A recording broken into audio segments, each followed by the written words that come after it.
नमस्कार।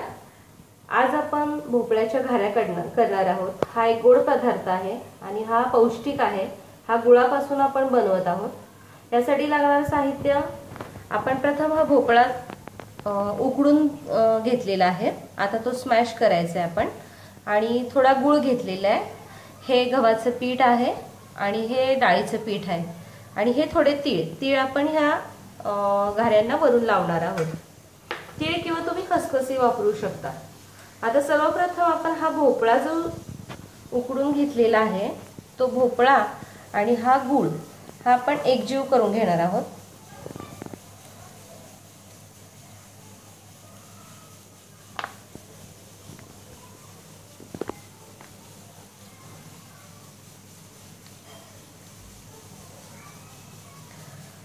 हा आपण पूर्णपणे ह्यात एकजीव करून घ्यायचा आहे।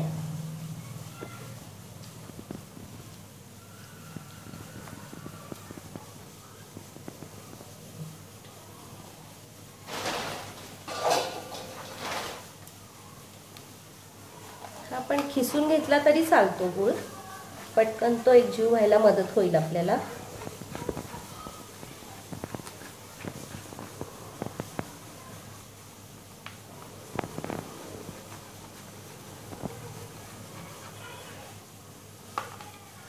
ह्या भोपळ्याच्या घाऱ्या आपण थंडीत पावसाळ्यात जास्त पौष्टिक असतात ह्या, कारण गूळ आपण यात वापरत आहे। हा गूळ जो आहे तो उष्ण असतो आणि भोपळा हा पौष्टिक असतो आणि आपण हे सर्व पदार्थ जे घेतलेले आहेत इन्ग्रेडियंट्स ते सर्व हे आपले पौष्टिकच आहेत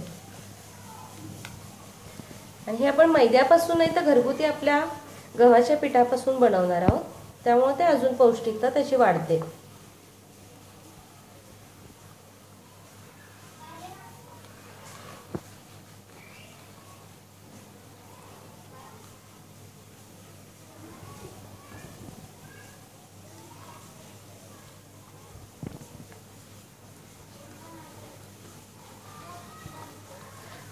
हे आपण दुसऱ्याही एका पद्धतीने करू शकतो। आपण जेव्हा भोपळा कच्चा घेऊ तो भोपळा खिसून घ्यायचा चांगला, त्याची साल बाजूला काढून ठेवायची आणि त्यामध्ये गूळ घालायचा असा खिसून आणि तो आपण कढईत शिजवून घ्यायचा। गूळ आणि भोपळा एकत्र करून शिजवून घ्यायचा।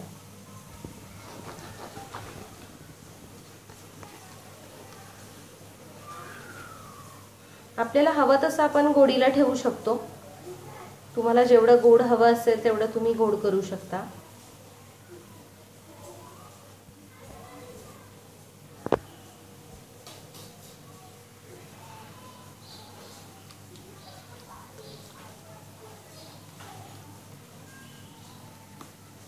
आता थोडा जास्त राहिलेला गूळ मी बाजूला ठेवते।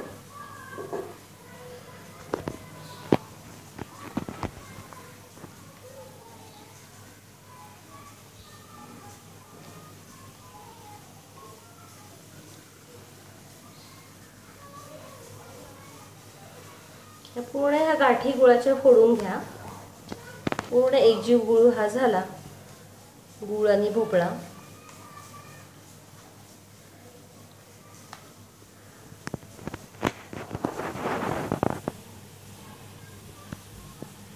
थोडंसं चवीपुरतं आपण थोडं एकदम किंचित मीठ टाकलेलं आहे, मीठ जास्त नका टाकू।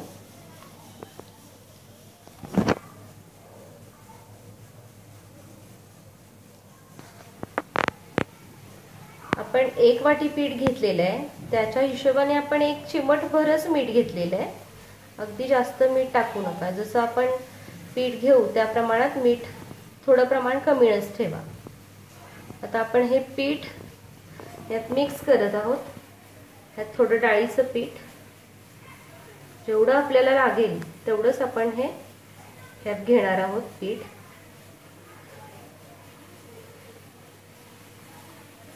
हे एकजीव करा।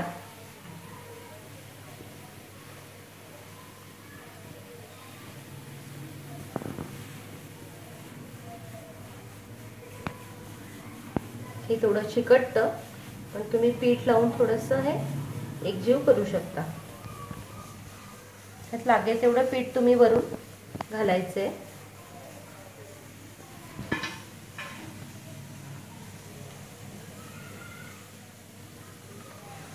एकदम पण आपल्याला हे सैल नाही ठेवायचे आणि एकदम पण घट्ट गोळा हा नाही करायचे.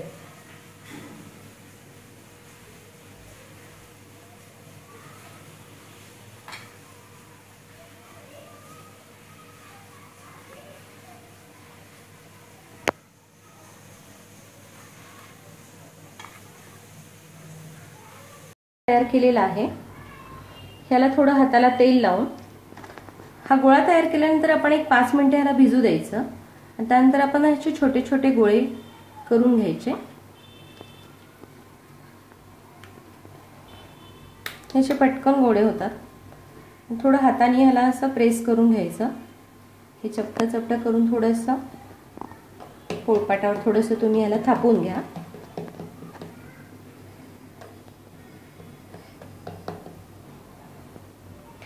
थापल्यानंतर ह्याच्या थोड्याशा कडाया बारीक अशा थोडं थोडं प्रेस करून घ्या तुम्ही.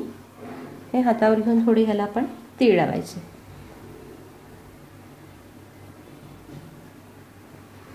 ही लावल्यानंतर हे असंच आपण ही अशी आपली हे तेलात सोडून द्यायचं. तेल थोडं तुम्ही आधी तापवून घ्या. जास्तही थंड नको तेल आणि जास्तही गरम नको, कारण त्या पटकन काळ्या पडतात. त्यात गूळ असल्यामुळे ते अशा करपतात पटकन. तर थोड्याशा मंद थोड्याशा आचेवर अशा तळून घ्या तुम्ही.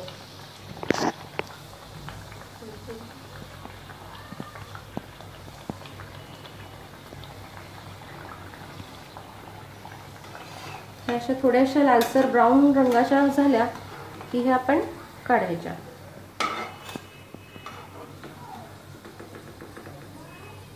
तुम्हाला हवा तो आकार तुम्ही छोट्या मोठ्या करू शकता. मी ही साईज ठेवलेली आहे. आपण अशाच अजून 2-3 गोळे करून घेऊ आणि अशाच घाऱ्या 1-2-3 आपण करून घेऊ.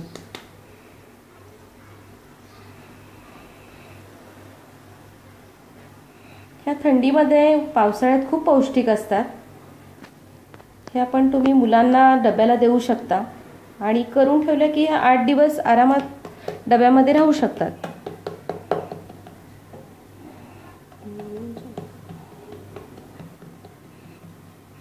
आणि एक वेगळी टेस्ट तुम्हाला खायला मिळेल.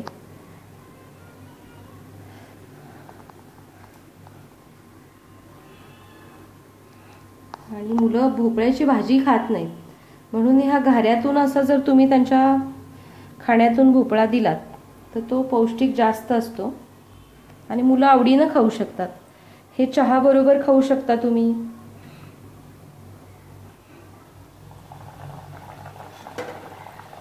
किंवा तशाही खाल्ल्या तरी ह्या छान लागतात. खूप टेस्टी असतात ह्या आणि पौष्टिक पण.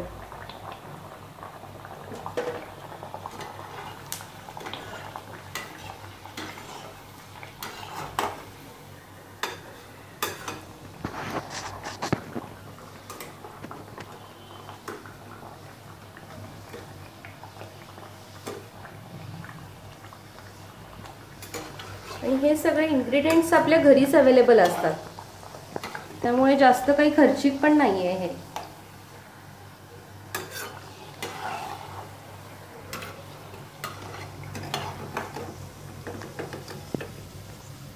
तेल चांगलं निथळून घ्या तुम्ही.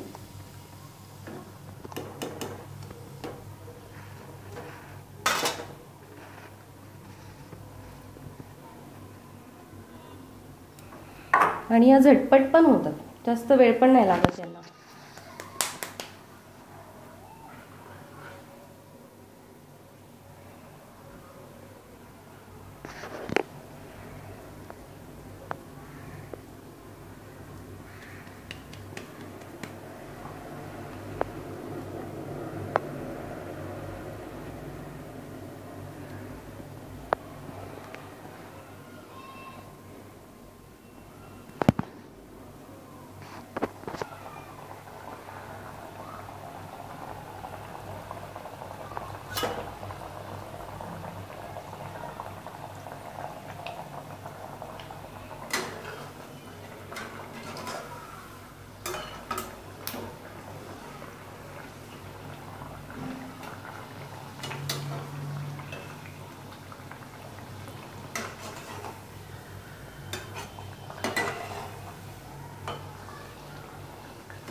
छान सोनेरी रंगावर ह्या तुम्ही तळून घ्या।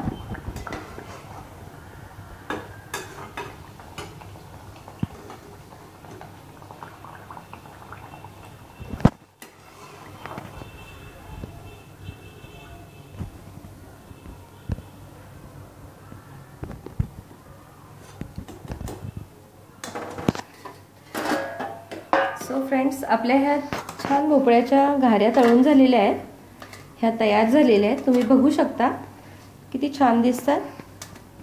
त्याला तीळ लावल्यामुळे हे खाताना खूप छान दाताखाली टेस्ट येते त्याची, आणि दिसायलाही सुंदर आहे आणि चवीलाही छान आहे। तुम्ही करून पहा।